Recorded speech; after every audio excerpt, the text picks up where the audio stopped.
चलो आज देखेंगे कि मान लेते हैं दो, एक रॉड ये और तीसरी ये, तो ये जहाँ पे तीनों मिलती हैं इसको बोलते हैं जंक्शन। जैसे कल हमने किया था, जहाँ पे सारी रॉड्स मिलती हैं उस जगह को क्या बोलते हैं? Junction.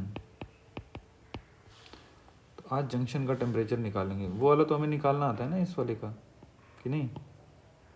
Same heat current flow कर रही थी, है ना? तो इसमें कैसे निकालते हैं? अब यहाँ देखो, नीचे वाली रॉड 100 डिग्री पे, ये वाली 50 डिग्री पे है और ये वाली रॉड 0 डिग्री पे। तो करंट कैसे आएगी? यहाँ से यहाँ तक आएगी कुछ, फिर कुछ करंट यहाँ चली जाएगी और कुछ यहाँ चली जाएगी, है ना? ऐसे नीचे से करंट आई कितनी, I1, कुछ करंट यहाँ चली गई और कुछ करंट यहाँ चली गई। तो इसका मतलब I2 plus I3 should be equal to I1, I2 plus I3 should be equal to I1। तो इसको बोलते हैं जंक्शन लॉ। क्या बोलते हैं? Junction law. अच्छा, इसकी रेजिस्टेंस मान ली R1, तो R1 कितनी आ जाएगी? L/4K इंटू ए, है ना? इसकी रेजिस्टेंस मान ली R2, R2 कितनी आ जाएगी? L/KA। तो L/KA को मैंने R मान लिया, तो ये कितनी हो जाएगी? R/4। अच्छा, R3 कितनी हो जाएगी? 2L/2K इंटू ए। तो ये भी 2 गया, तो ये भी R बन जाएगी, ठीक है? तो अब मैंने हीट करंट लिखी, I1 is equal to I2 plus I3, है ना? अब कोई बोले कि सर यहाँ से करंट आ सकती थी, कुछ यहाँ चली जाती, कुछ यहाँ चली जाती, ऐसा क्यों नहीं माना? अब टेम्परेचर ज़्यादा कौन सा, वो देखो, जो सबसे ज़्यादा करंट तो वहीं से चालू होगी ना। बस अब I1 कितना होता है? Delta T/R। जंक्शन का टेम्परेचर मान लिया TJ, T of temperature of junction, तो 100 माइनस TJ/R1, और इसमें कितना हो जाएगा? TJ माइनस 50, है ना? R3 का TJ माइनस 50/R3 और इसका TJ माइनस 0/R2। बस सॉल्व करेंगे इसको तो TJ मिल जाएगा, ठीक है? ये सॉल्व करके फ़ोटो खींच के भेजो।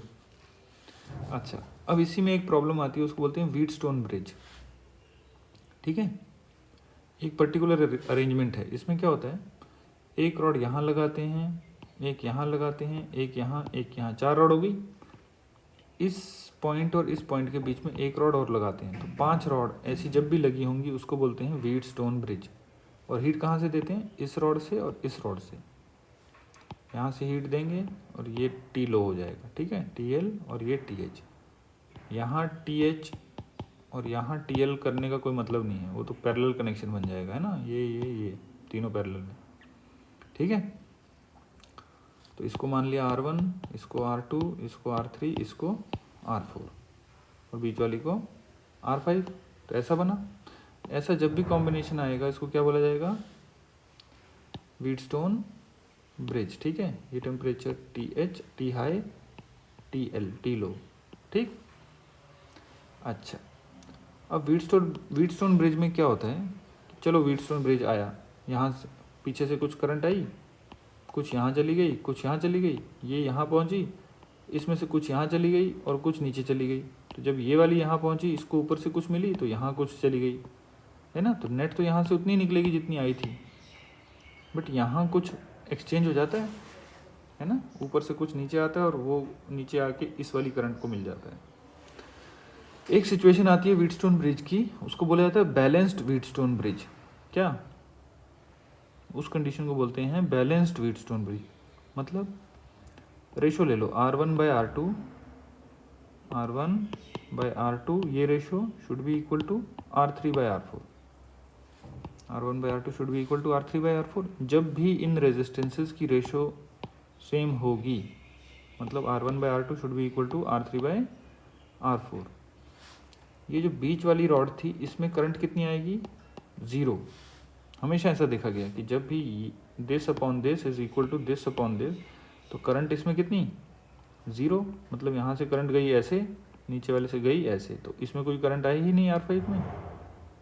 तो अब तो ये सिंपल हो गया सर्किट, है ना?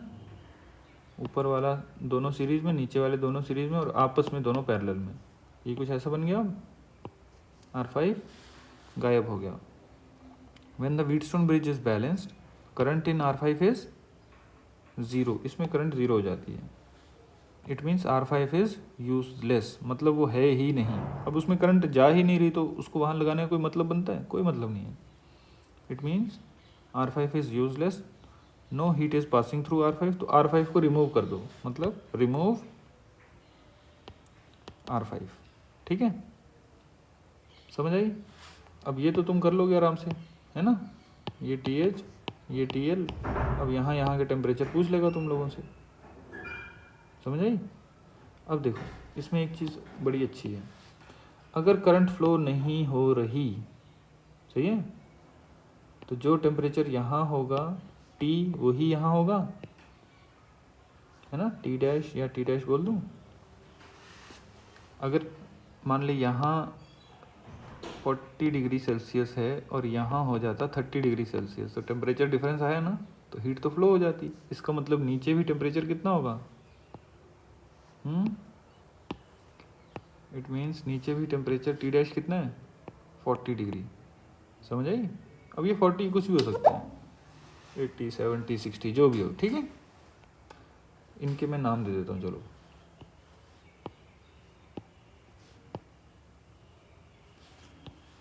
इस पॉइंट का नाम मैं दे रहा हूँ A, इसका B।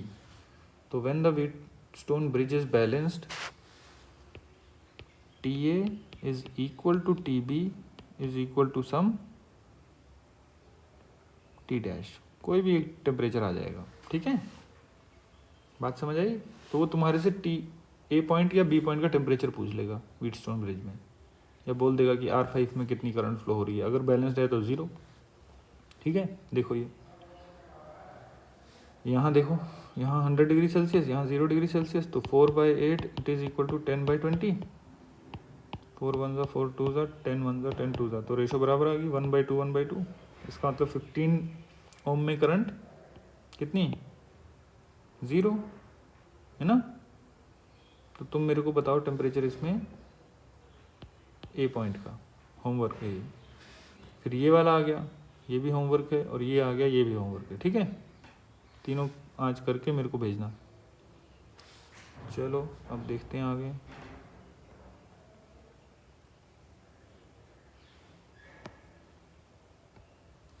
देखो, लिखो, फ्रीजिंग ऑफ लेक। लेक कैसे फ्रीज होता है?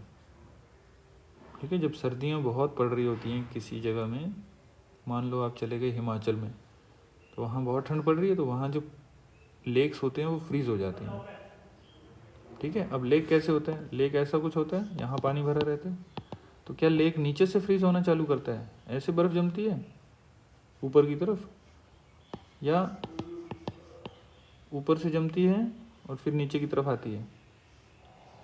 बर्फ़ हमेशा कहाँ से जमेगी? जहाँ ज़्यादा टेम्परेचर कम होगा। पानी का टेम्परेचर तो 4 डिग्री सेल्सियस होता है ना? और बाहर कितना? -20 डिग्री। तो बाहर की तरफ से बर्फ़ जमनी शुरू होगी, ठीक है? तो सबसे पहले टॉप लेयर फ्रीज होती है, फिर नीचे वाली लेयर, फिर नीचे वाली। तो फ्रीजिंग ऐसे होती है, डाउनवर्ड प्रोसेस है फ्रीजिंग। अब हमेशा नहीं।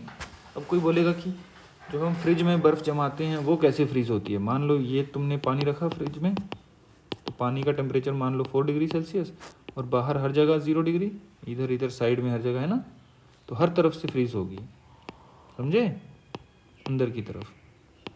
क्यों? क्योंकि बाहर टेम्परेचर कम है। समझ आई? अच्छा, बाहर का टेम्परेचर कितना? इसको लिखो, T out is -T degree Celsius. इसको लिखो T आउटसाइड।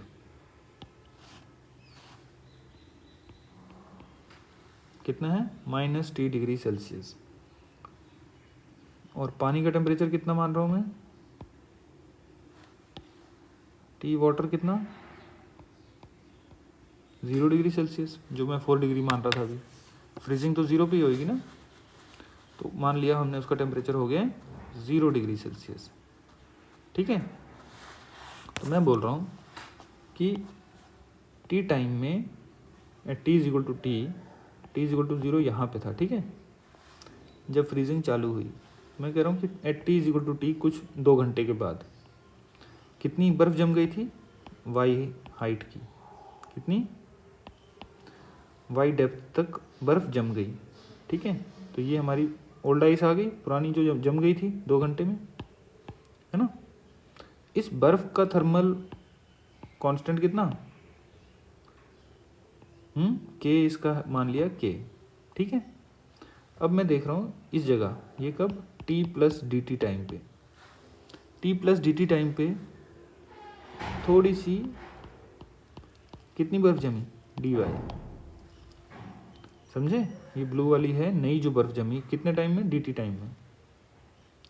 तो इस बर्फ़ का मास कितना आएगा, mass of new ice M dash, density of ice into area cross section, है ना, इंटू ये डी वाई, तो ये एम डैश आ गया तुम्हारा, ठीक है।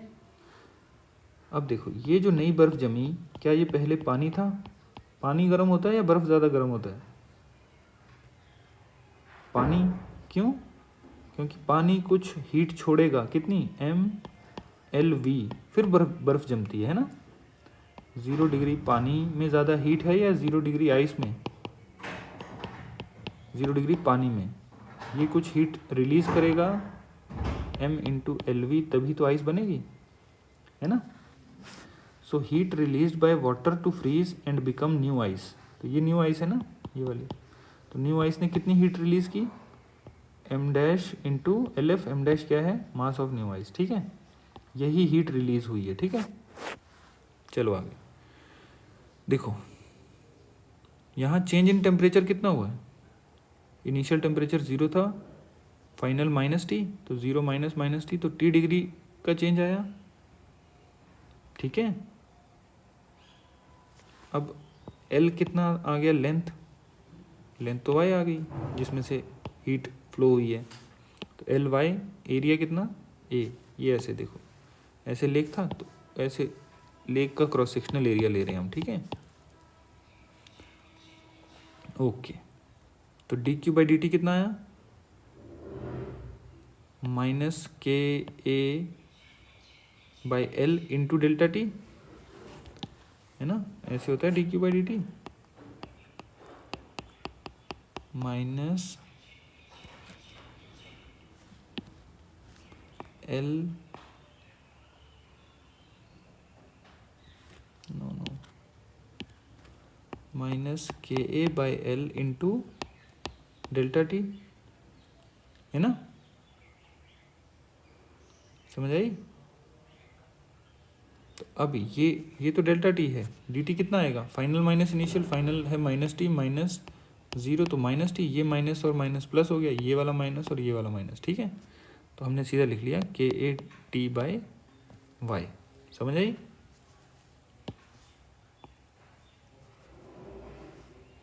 चलो आगे, इस डी टी को भेजा इधर, ठीक है, डी टी को कहाँ भेजा, इज इक्वल टू के उस साइड, यहाँ भेज दिया, तो डी क्यू कितना बना, K A T into D T upon Y. अब डी क्यू कितना निकाला था हमने बर्फ़, पानी में से बर्फ़ को फ्रीज करने के लिए, एम डैश एल एफ, है ना, और एम डैश कितना, इतना, डालो सारी values, rho A D Y into L F, this should be equal to this, है ना। अब y को भेजो डी वाई के पास और इंटीग्रेट कर दो, और ये सारा आ गया इधर, ए से ए कट गया, तो के T upon rho L F into D T. अब जब टाइम 0 था यहाँ, टी इज इक्वल टू 0, बर्फ़ कितनी जमी थी, y 0 था। अब जब टाइम t हो गया था तो बर्फ़ कितनी जम गई, y, तो लिमिट्स भी डाल दी, तो कितना आ गया y का, Y square by 2, it is equal to K T upon rho L F into T. तो टी टाइम में कितनी बर्फ़ जम जाएगी, इसका रूट लेके 2, ठीक है। समझ आया, ये फार्मूला याद रखना कि बर्फ़ जमने की रेट क्या है। अगर तेरे को 2 मीटर बर्फ़ जमानी है तो कितना टाइम लगेगा, ठीक है। या एक फंक्शन और याद रख सकते हैं इधर से हम, क्या, यहाँ से आ जाएगा D Y by D T, rate of freezing, इसको क्या बोलेंगे, rate of freezing of ice कितना आ जाएगा, K T by Y into rho L F, है ना। तो रेट ऑफ फ्रीजिंग वाई पे भी डिपेंड करता है ना, इंडिपेंडेंट नहीं है। जैसे जैसे नीचे जाओगे बर्फ़ धीरे धीरे जमेगी, क्यों, वाई बढ़ता जाएगा, डिनोमिनेटर बढ़ता गया तो रेट ऑफ फ्रीजिंग कम होती जाएगी। तो पहली लेयर बर्फ़ की बहुत कम टाइम में जम जाएगी, नेक्स्ट लेयर थोड़ी ज़्यादा टाइम लेगा, उसके नेक्स्ट लेयर और ज़्यादा टाइम लेगा, समझ आया। लिखो, ये आ गया, ये फॉर्मूला किसका है, रेट ऑफ फ्रीजिंग का। लिखो इसके नीचे, rate of freezing depends on the amount of ice formed. It means as more ice forms, the time taken by next layer of ice to form is very large. समझे। जैसे मान लो एक chapter अभी तुमने पढ़ा 5 मिनट में, फिर next chapter पढ़ोगे तो कितना, 6 मिनट में, उसके नेक्स्ट 7 मिनट में, उसके नेक्स्ट 8 मिनट में। एक एक चैप्टर पढ़ने में तुम्हें फिर टाइम धीरे धीरे बढ़ता जा रहा है। जैसे एक ख़त्म हुआ नेक्स्ट पढ़ने में ज़्यादा, है ना। तो एक लेयर बनाई आइस की तुमने, 1 सेंटीमीटर थिक लेयर बनाई, मान लो 10 सेकंड में। नेक्स्ट 1 सेंटीमीटर कितने में बनेगा, 20 सेकंड में, उसके नेक्स्ट 30 सेकंड में। तो धीरे धीरे rate of ice formation slows, ठीक है।